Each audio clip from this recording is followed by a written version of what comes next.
Boa noite, pessoal. Como é que vocês estão? Muito bom estar aqui com vocês e poder participar dessa aula, né? Desse bate-papo aqui que a gente vai discutir várias coisas interessantes nesse momento. É um projeto que eu já tenho no meu coração já faz muito tempo e eu tenho esse desejo realmente de poder ajudar vocês, ajudar a igreja brasileira, ajudar a desenvolver um ministério, mas até profissionalmente também. Né? A gente não pode também deixar de crer que nós somos luz e sal também no nosso meio secular.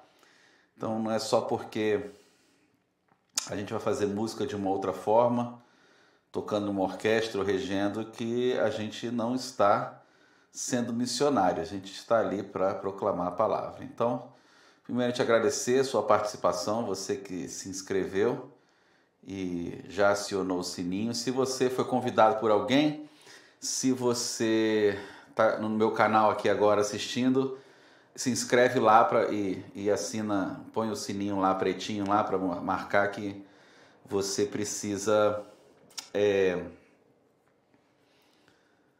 para você poder receber os vídeos, né? Então a gente espera que vocês, de alguma forma, vocês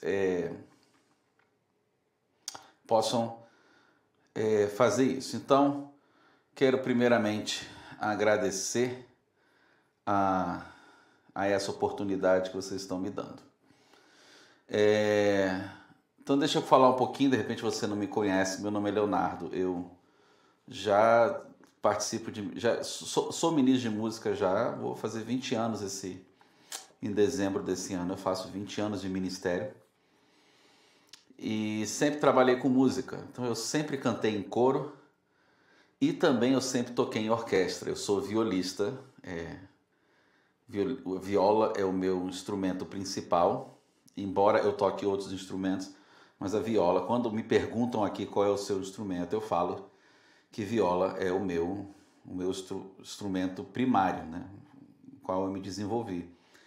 Então eu tenho a experiência hoje, e eu gosto de enfatizar isso, que eu tenho a experiência dos dois lados. Eu estou falando da regência coral e orquestral, mas eu tenho a experiência de ser corista e também regente de coro. E eu tenho a experiência de ser músico de orquestra e reger orquestra. Então isso, para mim, isso me ajuda muito a construir o jeito que eu vou reger, o jeito que eu vou, inclusive, tocar. Eu estudando regência, eu me desenvolvi muito nessa questão interpretativa da música, porque é isso que eu gostaria que os instrumentos fizessem. Então eu passei a fazer de uma forma mais profissional, uma forma melhor, né? Desenvolver mais essa ideia. Então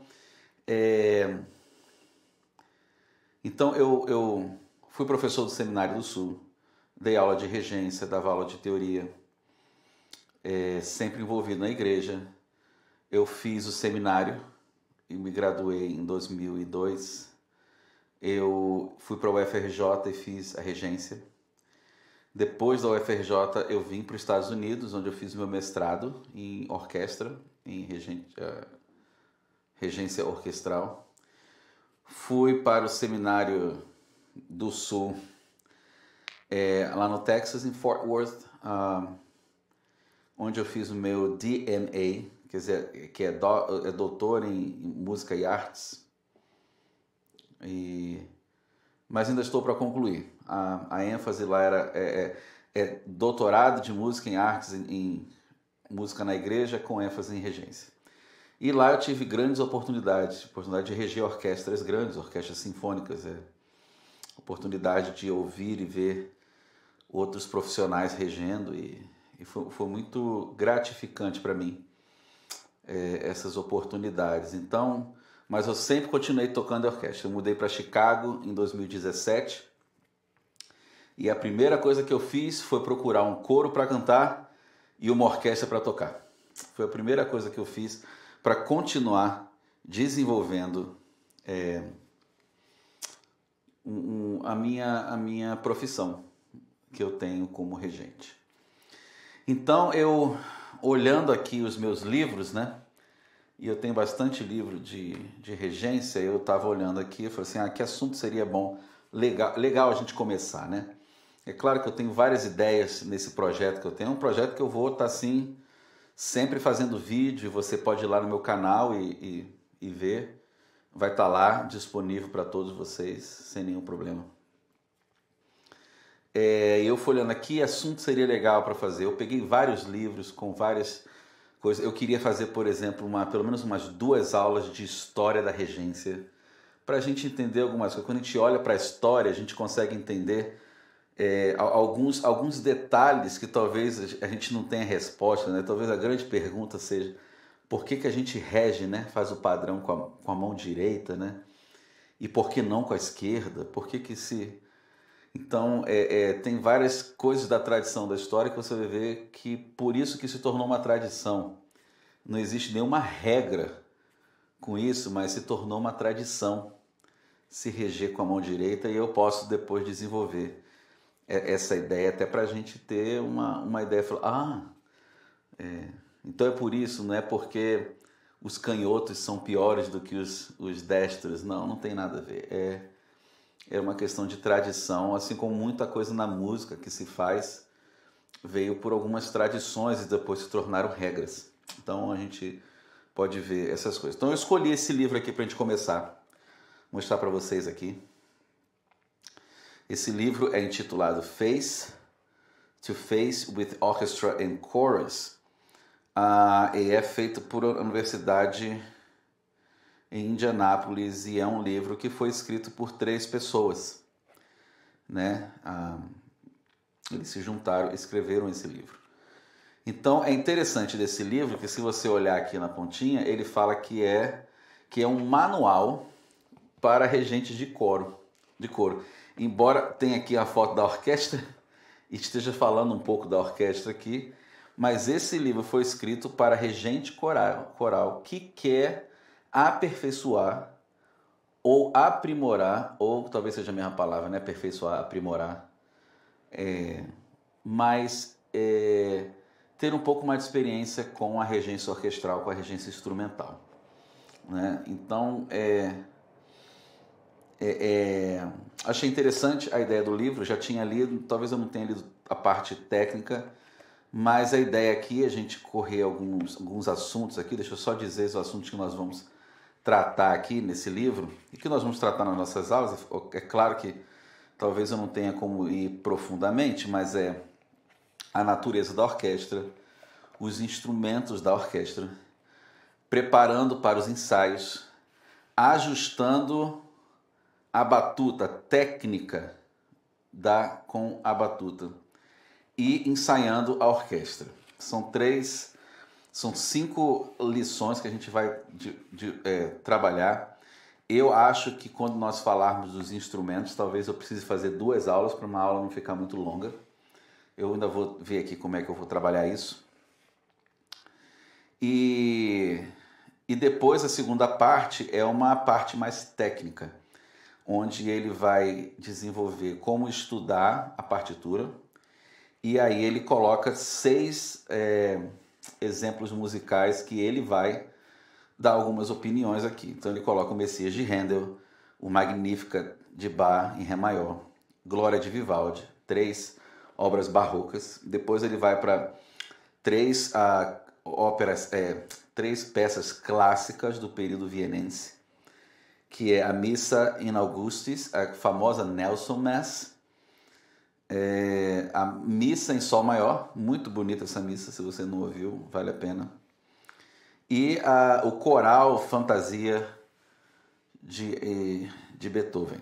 Então, assim, é muito legal esse livro que a gente pode aqui desenvolver e conversar.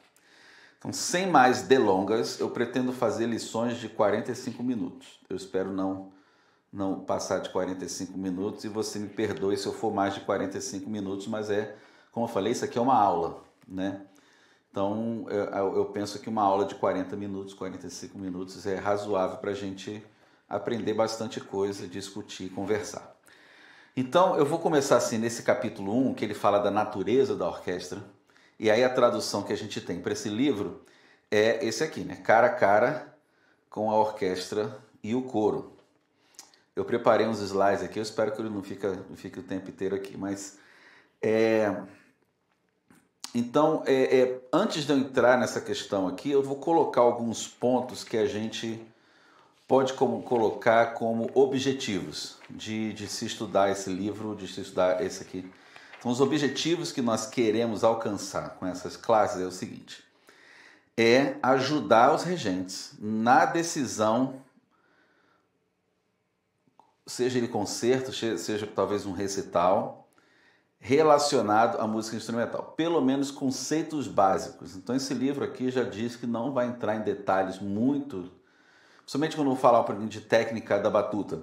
Ele não vai entrar em exercício, essas coisas. Eu posso até conseguir depois alguns exercícios que ajudem você a desenvolver a batuta, mas ele não vai entrar tão especificamente, mas ele vai pelo menos dar alguns conceitos básicos que a gente vai ver. Acabar com essa barreira de comunicação com os músicos de orquestra. O grande problema hoje em dia é que quando a gente vai sair para o coro e a gente vai de repente ter que reger uma orquestra, a gente quer usar talvez o mesmo vocabulário, ou talvez a gente não tenha um vocabulário próprio por falta de conhecimento. E gente, conhecimento a gente vai adquirindo. Então, e vai aprendendo com a experiência e vai estudando. Então, muitas vezes a gente tem essa barreira, uma barreira de comunicação. Eu, como um instrumentista de cordas, eu sei exatamente o que pedir para as cordas, o que eu quero. Eu já tive que aprender algo a mais em relação às madeiras e aos metais. Eu tive aula de trombone, porque eu queria entender o processo de se tocar aquele instrumento. Qual é a dificuldade, quais as particularidades desses instrumentos que me ajudariam, quando eu quisesse pedir a eles alguma informação, eu pudesse dar. Então é interessante que lá em Campbellsville a gente tinha a Marching Band, que é praticamente aquelas bandas que tocam antes de jogos, né? Então a grande maioria eram metais. Então eu assisti muito ensaio deles, muito ensaio deles, para adquirir um vocabulário, de observar o que o regente pedia, o que ele falava, como é que ele...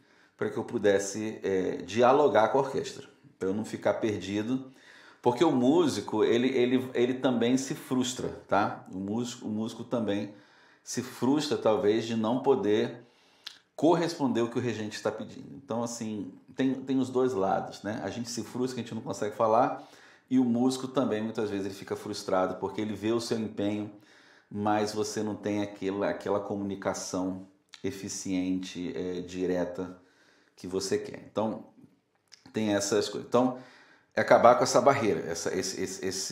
A ideia desse livro é a gente ter vocabulário, a gente ter uma ideia um pouquinho mais profunda dessas nuances da orquestra. Outra coisa é que quando a gente ensaia coro, é completamente diferente do ensaio da orquestra. O ensaio da orquestra ele tem que ser mais objetivo, né? Enquanto a gente tem o que eles chamam aqui de pep talking, né? Conta uma piadinha, conta uma história, fala um negocinho aqui, e aí para poder ajeitar. Na orquestra a gente tem que ser mais objetivo. Eu nunca vou numa orquestra porque o violino está tocando errado, alguma coisa. Deixa eu só ouvir os primeiros violinos. A não ser que eu queira, por uma questão interpretativa, eu queira que eles percebam, mas se é só porque tem nota errada, o músico ele tem que dar o jeito de consertar o que ele está tocando errado. Não vai ser ele no ensaio que eu vou parar, deixa eu ouvir as cordas aqui, ou deixa eu ouvir o primeiro violino, ou deixa eu ouvir só o cello. Não. Se não for algo interpretativo que você queira que todo mundo escute e veja como é que os cellos vão executar para que a gente possa fazer... acompanhar o que os cellos estão tocando, você vai perder seu tempo ali, vai perder o tempo dos músicos, eles querem poder alcançar outras metas durante o ensaio, tá? Então, é aprender a ser um pouco mais preciso nas informações e objetivo nas informações. E uma técnica melhor para você poder usar em todos os aspectos do seu ministério, né? Você pode aprender coisas com a regência orquestral que elas podem ser muito úteis para as bandas, né? De você poder, em vez de a gente só tocar, passo, ensaio, você poder produzir uma coisa mais interessante, né? De fazer os músicos da banda entender que a gente tem horas que eu vou aparecer, tem horas que eu não vou aparecer, tem horas que eu vou tocar desse jeito, tem horas que eu vou tocar dessa maneira. Então isso cria para você algo mais interessante, né, na sua carreira. Então esses são os fatores, o nosso objetivo com essas aulas. Então deixa eu voltar aqui para a minha introdução aqui, para o que eu venho falar. Então o autor, né, os autores, eles colocam essa questão da natureza da orquestra, colocam uma coisa muito interessante logo de cara, porque eles estão falando para regente coral, que é o seguinte: geralmente o regente de coro, ele tem pouca experiência com a orquestra, e é verdade, e ao contrário também.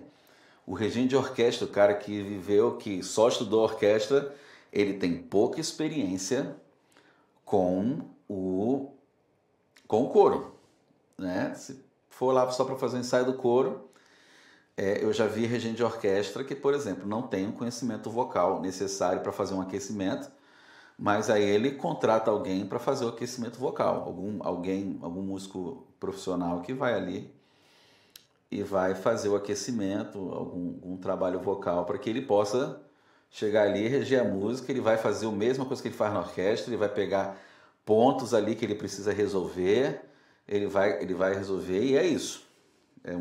Não vai fazer muita coisa ali. A mesma coisa é a gente quando vai para a orquestra, a gente quer fazer que nem o coro, gastar mais tempo numa sessão ali e tal.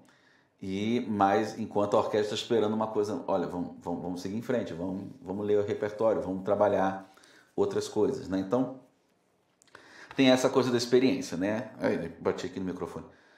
Tem a coisa da experiência. Então, assim, a gente entende que isso vai contar muito quando a gente trabalhar esse livro. E aí a gente pode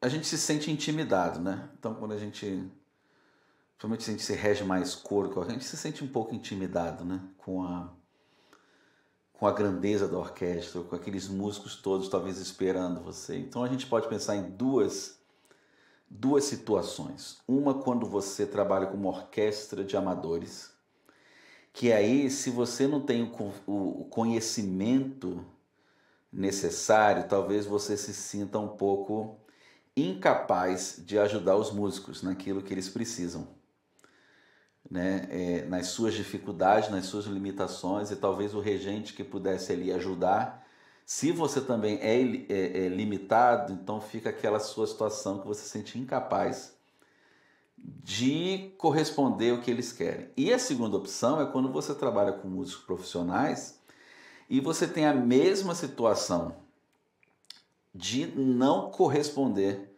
o suficiente ao que os músicos profissionais estão exigindo. Então, você pode encontrar essas duas situações na sua vida de ministério. A grande maioria das igrejas, não a grande maioria, mas algumas igrejas têm a orquestra e são muitas elas de pessoas amadoras que estão ali aprendendo ainda, né? Então, o regente ele vai servir como um educador nesse momento. Então, a gente passa por essas coisas talvez no nosso ministério. E aí existe esse parágrafo aqui que os autores escreveram, que aí eu quero colocar aqui e ler para você. O problema não está nos músicos. Grande parte dos problemas podem ser resolvidos com o preparo adequado, a linguagem correta e a experiência. Para confrontar uma orquestra, quer dizer, para chegar em frente de uma orquestra, para você reger uma orquestra, é preciso, primeiramente, conhecer o máximo que pudermos sobre os instrumentos. E segundo, conhecer os músicos e a expectativa que eles têm de se comunicar efetivamente. Quer dizer, passa a seguinte ideia de que somos nós, gente, os responsáveis para que a coisa funcione. Tá? Os músicos, eles não vão ter muita culpa das coisas. Eles estão ali esperando que a gente, com a nossa capacidade, conhecimento, experiência, a gente possa ali guiá-los, né? Naquilo que eles precisam. Então, existe um conhecimento que nós precisamos ter. Então, se você quer entrar nessa área da orquestra, a primeira coisa que eu aconselho a você é conhecer os instrumentos, conhecer o vocabulário de cada instrumento, as dificuldades que eles possam ter ao tocar. Então, é uma coisa que você tem que desenvolver. Então, procurar alguém que possa Talvez você tenha um flautista, por que não pedir para ele te dar umas aulas de flauta, né? Flauta transversa, para que você possa entender o mecanismo da embocadura, né? A embocadura livre, né? Depois pede para um clarinetista te ensinar, você tocar ali, pegar o instrumento e tocar alguma coisa para você saber quais são as dificuldades que tem o instrumento, quais são as coisas, as técnicas principais, quais são as melhores articulações, como fazer um staccato num clarinete é a mesma coisa que fazer um staccato na flauta. O piano de uma flauta é a mesma coisa de um piano nas cordas. Então são coisas que você tem que procurar, você tem que desenvolver, para que você possa treinar você mesmo nessas coisas. Ok? Então vamos lá. Existem questões fundamentais que a gente precisa. É claro que tem várias, mas eu selecionei aqui 6 questões fundamentais que vão nos ajudar, que são praticamente vamos trabalhar as diferenças. E isso ajuda nessas questões fundamentais, a gente saber as diferenças entre coro e orquestra. Tá? Eu tenho aqui 6 que eu anotei. E depois que a gente ouvir essas 6 diferenças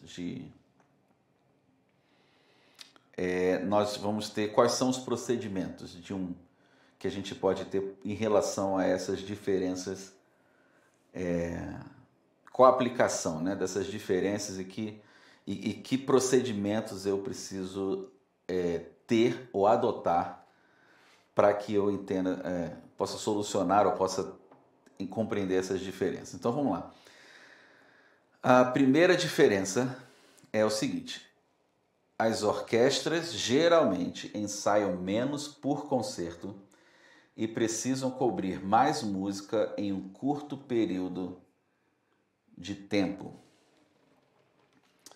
Então vamos aqui, eu vou colocar o exemplo da Fort Worth Civic Orchestra, né? Uma orquestra que é uma orquestra basicamente de voluntários. Toda vez que você ouvir nos Estados Unidos alguma orquestra que tem assim Civic, você pode colocar aí que você tem músicos profissionais, mas você também tem músicos amadores, né? Então ali em Fort Worth, essa orquestra é uma orquestra muito de amadores. Quando eu falo amadores, eles não se formaram em trompete, mas é aquele cara que tocou trompete no high school, depois tocou trompete na escola dele, no college, né, para ganhar a bolsa, e continua tocando trompete. Eu tinha um trompetista lá na Fort Worth Civic Orchestra, esqueci o nome dele, mas ele era o segundo trompete, né? O cara tinha um som maravilhoso, tocava muito bem mesmo, muito bem. Era um trompetista de primeira. Mas o cara era engenheiro. Então assim, o cara, o trabalho dele durante o dia era engenharia. Então, mas ele tocava um trompete muito bonito. Assim como outros tocavam cello. Então assim, era uma orquestra de voluntários. Então, voltando ao caso aqui de ter que cobrir mais música em pouco tempo. Então, a Civic Orchestra, ela tinha por semestre, e quando eu falo semestre, está pegando ali talvez a metade do inverno com a primavera. Vamos botar assim, que vai ser aqui de janeiro até maio. Então, de janeiro até maio, a gente pode colocar aí talvez 20 semanas, 18 semanas. A gente nunca começava o ensaio na primeira semana de janeiro. Então, vou colocar no máximo 18 ensaios. A gente tinha 18 ensaios no sábado e a gente só tinha 1h30 de ensaio por sábado. E a gente fazia 2 concertos por cada semestre. Então, vamos pensar que eu tenho, muitas vezes, 9 ensaios para cada concerto, de 1h30 cada ensaio. Então, o concerto, assim, eu não vou tocar uma música, eu vou tocar uma sinfonia inteira. Eu vou tocar não só uma sinfonia inteira, mas outras peças avulsas que a gente precisa colocar. Então, geralmente, o primeiro concerto era um concerto relacionado a um concurso que eles tinham para crianças de ensino, né? Como é que é? Aqui é high school, né? Então, aí eu ensino o quê? Fundamental? Não, ensino alguma coisa.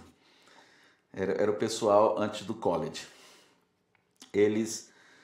Então eles selecionavam, iam lá, ouviam os alunos, escolhiam um e a gente tocava ali um concerto. E aí tocava outras músicas. Então a gente tinha nesses 9 ensaios que treinar todas essas músicas para um concerto. E a gente só tinha 1h30 de ensaio a cada sábado. Então era muita música, muito detalhe para pouco tempo. Então a objetividade era muito boa. Então isso é uma coisa muito, muito interessante. As orquestras geralmente elas vão ter menos tempo de ensaio entre os concertos, mas eles têm muita coisa para ler, para desenvolver, para estudar, para preparar. Então você vai ver isso. A segunda diferença em relação ao coro, e vocês sabem, o coro, muitas vezes a gente tem bastante tempo, né? A gente vai preparar uma música aqui, no meu caso, assim, aqui eu demoro talvez 2 meses para preparar uma música, porque eu só tenho aqui 30 minutos de ensaio por semana. Então, dependendo do que você faz, muitas vezes você vai preparar aí uma música a cada 3 ensaios, né? Ou que seja pronta, né? Uma música talvez a 4 ensaios, que ela fique pronta para ser executada. Então, uma diferença básica. A segunda diferença é essa aqui. Os músicos de orquestra têm mais anos de treinamento, eu digo formal, treinamento formal, do que os coristas.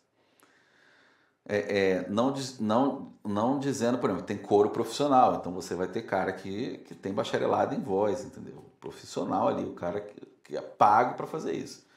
Mas na nossa realidade, a grande maioria do nosso coro é de amadores, entendeu? Então, você vai ver alguém ali que resolveu cantar, fez a audição, conseguiu cantar afinadinho, então a gente convida, né? A gente para cantar no coro e vai participar do coro ali. A gente também, assim, na questão instrumental, não dá para pegar um cara que começou a tocar violino 2 meses atrás e mandar o cara tocar Messias, porque não vai funcionar. Então ele vai precisar ter muito mais treinamento, ele vai precisar ter muito mais prática para ele chegar a tocar um Messias. Não vai ser em 1 ano, não vai ser em 2 anos. Existe uma complexidade na peça, que isso vai exigir mais treinamento desse musicista, tá? Então essa é uma diferença que a gente tem bem tocante. A terceira diferença que a gente tem é que os músicos de orquestra não memorizam as músicas, e talvez nem músico de coro, os coristas. Mas é mais fácil a gente memorizar uma música só, a minha parte do soprano, do que eu tentar memorizar a área de tenor do Messias. Eu tenho que tocar aquele monte de notas que tem lá para viola. Eu não vou conseguir memorizar e tocar o Messias inteiro memorizado, né? Então, com isso, o contato visual é mínimo com o regente e por isso eles dependem da nossa regência. Então, o músico de orquestra, eles dependem muito do nosso empenho como regente. Eles não vão estar o tempo inteiro com o olho ali, porque senão vai perder ali, não vai. Tem muita nota para tocar, não dá para tocar. Você toca 3 notas e olha para o regente, não funciona. A gente vai passar a grande maioria do nosso tempo olhando a partitura. E ali, então a gente espera alguns lugares que a gente está tocando e que a gente vê com nossa visão periférica e a gente não olha muito para o regente. Então a gente depende um pouco mais das coisas que o regente faz na hora certa que ajudam o músico a tocar. Então, por exemplo, você está ali tocando, tem um trecho muito bonito ali, mas aí os trompetes já estão contando assim 10 compassos. Então você pode também pensar o seguinte, o cara pode contar errado. Então existe aquele contato visual que você vai dar com o trompetista, vai talvez posicionar a sua mão de uma certa forma que ele entende que agora ele vai entrar. Então ele já espera esse contato visual seu, muitas vezes, para que você... Mas vai ser aquilo ali, depois ele vai tirar o olho de você e vai tocar a partida dele. Tá bom? Quarta diferença é essa aqui. Os músicos da orquestra geralmente são pagos. Recebem pelo ensaio e o concerto. Então, por causa do treinamento, talvez por causa que seja a profissão da pessoa, os músicos esperam muitas vezes serem pagos. Eu estou falando de uma questão assim, que você vai fazer o Messias, um exemplo. Você vai fazer o Messias e você não tem músico na orquestra, mas de orquestra, e você vai contratar. Então eles estão esperando que você pague pelos ensaios que eles precisam ir e pelo concerto. Então, assim, há uma expectativa para isso, tá, gente? Vou ser bem claro como musicista de orquestra, que está implícito quando você liga para mim e você convida, posso tocar? Está implícito que você vai me pagar alguma coisa. Se você não for pagar, você tem que ser claro com o músico. Olha, eu estou te chamando, mas é free, entendeu? Não tem pagamento, não. O que eu posso te pagar é um cachorro-quente na cantina e vai ser isso. Se o cara aceitar, mas pelo menos ele sabe que não vai ser pago. Então, só para deixar bem claro que geralmente o músico de orquestra ele tem uma expectativa de receber um migué aí para comprar um pãozinho no outro dia, entendeu? Então, assim, honre isso, né? Honre isso. A quinta diferença é essa aqui. As cordas são divididas em naipes, assim como o coro. Então, quando a gente fala em naipe, a gente está falando que aquela parte do primeiro violino vai ser tocado por um monte de violino, que nem no coro. O soprano a parte do soprano vai ter um monte de soprano que vai tocar. Então a gente está colocando isso aí. No entanto, os instrumentos de sopro e percussão são considerados solistas. Solista no seguinte, eles têm muitas partes solo. Existe a parte da flauta 1 e a parte da flauta 2. Em algum momento eles podem até tocar junto, porque talvez foi isso que o arranjador pensou, mas muitas vezes a flauta 2 vai deixar de tocar uma parte e vai só a flauta 1 tocar. A mesma coisa vai ter o oboé 1, oboé 2. Então, esses instrumentos eles são muito individuais. Então, eles estão muito mais expostos. Eles vão depender muito de vocês, do regente, né? Em questão interpretativa, em questão de cortes, qualquer coisa que necessite, que vá ajudar eles são muito dependentes do regente. Então, eles estão muito mais expostos durante a música. Então, por isso, eles dependem muito, muito da gente mesmo, tá? Tá vendo aí? Esqueci de mudar o slide.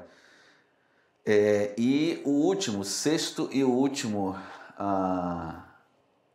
diferença. Nos nossos coros, então eu vou ler aqui, o pianista não lidera o grupo como nos coros. Na orquestra, os músicos e o regente resolvem os problemas.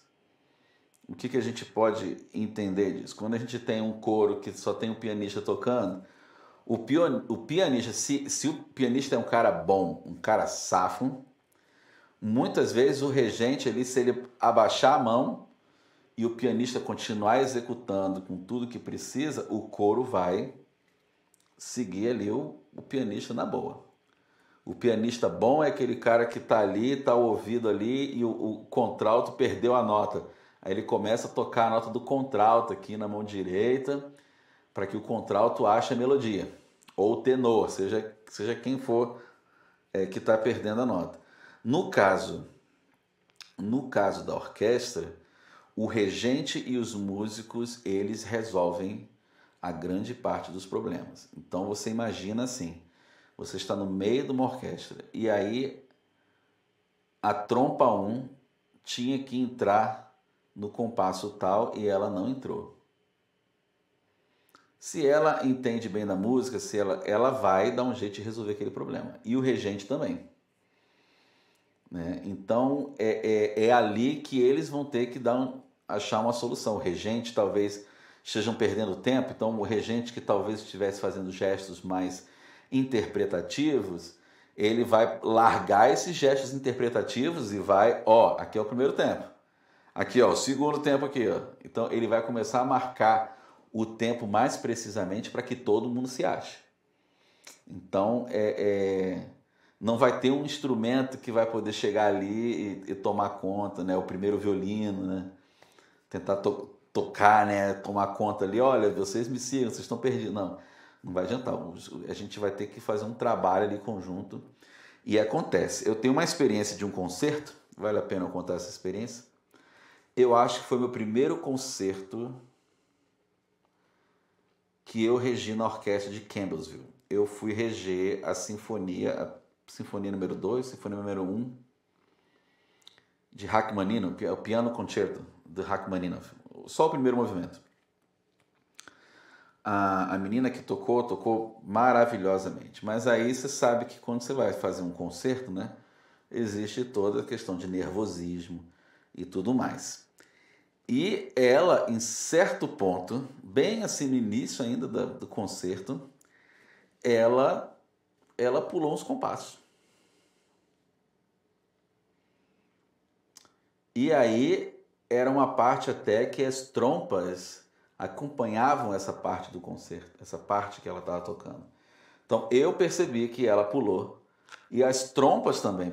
Então eu tive que segurar onde era para achar o compasso. Então você sabe que a partitura, todas elas de orquestra, ela tem a marcação de ensaio, que sempre está referido a alguma coisa importante que está acontecendo na música. Então, naquele momento, a única solução que eu tive, eu segurei as trompas, porque ela pulou esse trecho que as trompas tocavam com ela, e aí eu disse, olha, letra C, eu acho que eu fiz até o gesto, então todo mundo se achou depois ali. Então, assim, eu não podia parar o concerto ali, dizer, olha, dizer para a pianista, você errou aí. A gente teve que ali, de alguma forma, achar a solução para isso. Então, a gente não depende de um instrumento que vai consertar todo mundo. A gente, como regente, vai ter que achar uma solução junto com os músicos e todos nós. Então, aí existe um conhecimento dos músicos, da peça e do regente também. Ok? Então, com essas diferenças, a gente pode levar em conta 4 procedimentos especiais que nos ajudam a pensar nessas diferenças, o que a gente tem que fazer. O primeiro procedimento especial, vamos dizer assim, eu traduzi, talvez não seja procedimento, mas é isso aqui. Se espera de um regente de orquestra que se cubra mais repertório durante os ensaios. E aí vem essas duas palavras, expectativa e eficiência. O músico de orquestra, ele tem uma expectativa de se cobrir as músicas no ensaio, até porque talvez eles não tenham tantos ensaios para tocar o concerto, e ser eficiente naquilo que a gente vai executar ou trabalhar. Né? Eu quero tocar um trecho, ou eu quero tocar uma parte de uma sinfonia, mas eu quero ter certeza que a gente vai ter uma eficiência ali em trechos que precisam ser resolvidos, que não saíram bem, e a gente saber o porquê, o que a gente precisa trabalhar, para que no próximo ensaio isso não aconteça. Então, existe essa expectativa do músico em relação de poder cobrir mais as músicas, tocar mais e ser eficiente. Eles querem saber que no final do ensaio eles tiveram todas as anotações que eles puderam fazer e que foi eficiente o ensaio. Quer dizer, eles puderam cobrir bastante coisa, mas foi eficiente. A segunda procedimento especial é esse aqui. Depender mais dos músicos. Enquanto no coro a gente muitas vezes tem que gastar mais tempo para ensinar um trecho musical, eu confio muito nos músicos. Então, quando a gente vai para um ensaio de orquestra, com certeza tem um cara que trabalha no arquivo da orquestra. Esse cara já vai ter entregue as músicas para os músicos, né? Passa e-mail, entregou um envelopinho. Então, os músicos, com certeza, eles já têm a música antes de a gente ter o primeiro ensaio. Então, eu dependo na ideia de que eles leram, que eles estudaram, que eles fizeram não fizeram talvez a arcada, talvez o Spala com outros líderes de naipes tenham feito as arcadas, as articulações corretas, notas corretas e afinadas. Então, a gente espera isso, que o músico faça isso. Então, eu dependo deles nesse sentido, de que eles vão fazer isso, tá? Então, os músicos de orquestra chegam ao ensaio mais preparados, tá? Então, essa é a minha expectativa como regente. E aí, se, por exemplo, o naipe de violas não está tocando muito bem um certo trecho, eu não vou perder muito tempo para consertar nota errada. Eu vou gastar tempo para uma interpretação, para um tipo de, talvez, articulação que precisa ser feito, que eles não estão fazendo precisamente. Alguma questão que eles precisam tocar junto, então eu preciso mostrar para eles, olha, é isso que eu quero ouvir. Então eles vão trabalhar, mas eu nunca vou parar eles ou pedir que eles toquem sozinhos para consertar nota. E se tiver alguma coisa muito difícil, eu vou falar com o líder de naipe, exclusivamente com ele, falar, olha, existe esse trechinho aí que a viola precisa, você precisa, não sei, marcar mais cedo, chegar aqui com eles, mas eu preciso desse trechinho resolvido no próximo ensaio. Eu não vou trabalhar isso. Então, a mesma coisa para qualquer outro instrumento, eu tenho que ter certeza de que eles vão para o próximo ensaio resolver o problema. Tá? O outro procedimento, refinar sua regência. Não quer dizer aqui esse refinar é numa questão de você talvez tirar algumas arestas que estão pontudas ali que você precisa acertar. Talvez a sua regência não seja tão precisa em certos aspectos, você talvez precise trabalhar isso. De segurar a batuta, né? Muitas vezes, já vi muito isso, regente de coro, né? Segura a batuta, e aí a primeira coisa que faz, porque a nossa mão tem uma posição para regência de coro, né? A gente tem um certo movimento de mão. Aí quando a gente pega a batuta, a gente quer continuar com certa coisa, uma coisa confortável, que é trazer a batuta para o lado. Então já vi vários regentes de coro, e até de orquestra mesmo, não posso negar, em que a batuta está completamente virada para essa direção aqui. E isso não ajuda muito. Então você tem que encontrar o jeito de fazer, de segurar a batuta da forma que ajude visualmente, porque essa é uma das funções da batuta, é ajudar visualmente os músicos, tá?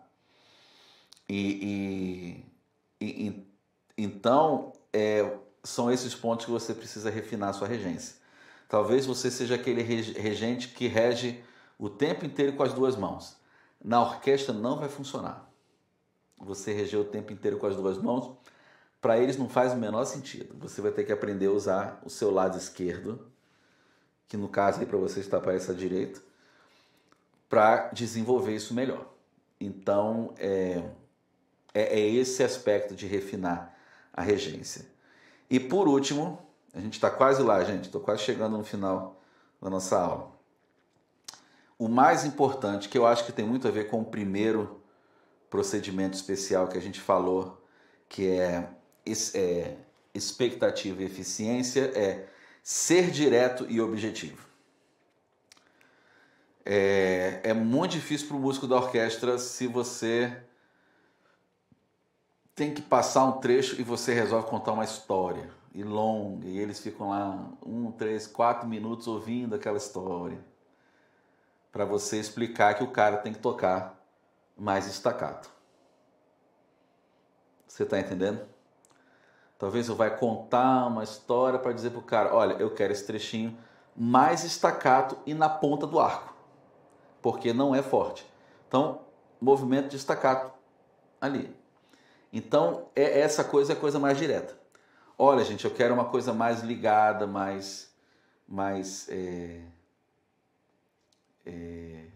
o legato, né? Eu quero esse detachê, eu quero algo mais detachê. Flauta, eu quero que você, nesse trechinho, tá ligado aqui, mas olha, a sua respiração pode ser nesse lugar em vez desse lugar. Então, quando começa a conversar muito, tocar muito em assunto, contar uma história, para dizer pro cara que ele tem que tocar mezzo-piano, ou que ele não precisa ter muito vibrato, você vai perder a orquestra. Eles precisam que você seja direto. Olha, gente, nesse trechinho aqui é menos vibrato, tá? Preciso de menos. Ou, olha aí, cordas, eu preciso, olha, esse trechinho que é forte, eu preciso mais vibrato aqui. Usa aí, porque é isso que a gente precisa ouvir esse vibrato aqui. Então são essas coisas que a gente tem que ser direto e objetivo. E aí eles gostam disso, eles gostam porque eles entenderam, eles anotam lá na partitura, eles marcam, e quando eles executam, você fala, é quase isso, vamos chegar lá, e eles vão para o próximo ensaio já fazer algo melhor. Então, gente, esses são a nossa primeira introdução aqui em relação à natureza da orquestra. O que é orquestra? Se você nunca teve experiência, esses são os aspectos que eu gostaria de trazer hoje para você. As diferenças porque vale a pena nós sabermos a diferença entre um coro e uma orquestra. E não levar o que a gente faz no coro levar para a orquestra, porque muitas vezes não vai funcionar. E o que esses procedimentos especiais que são importantes. A eficácia, né, e expectativa, depender mais dos músicos, refinar a regência e ser direto e objetivo. Isso daí, se você colocar esses 4 objetivos aí de você alcançar, de você saber, você vai se dar bem na hora que você for reger a orquestra. Então, gente, olha, vou terminar aqui porque eu já até passei do horário. Então, o meu relógio aqui tem mais de 40. E sério, se eu corto alguma coisa aqui, não sei. Mas espero que você tenha gostado aqui desse primeiro bate-papo. Envie o seu comentário, envie suas perguntas, convide amigos, outros músicos que talvez precisam fazer uma reciclagem, né? Tem gente que tem que aprender, mas tem gente que tem que fazer uma reciclagem. E aí eu vou estar aqui toda quinta-feira. Eu espero que quinta-feira que vem a gente faça ao vivo. Então, a minha ideia é toda quinta-feira às 9 horas da noite, horário aí de Brasília.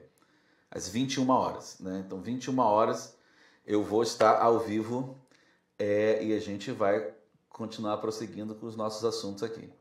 Que Deus abençoe você, que Deus te dê... continue colocando no seu coração esse desejo de servir a Ele. E aguardo vocês na próxima quinta-feira. Um grande abraço a todos e fiquem com Deus.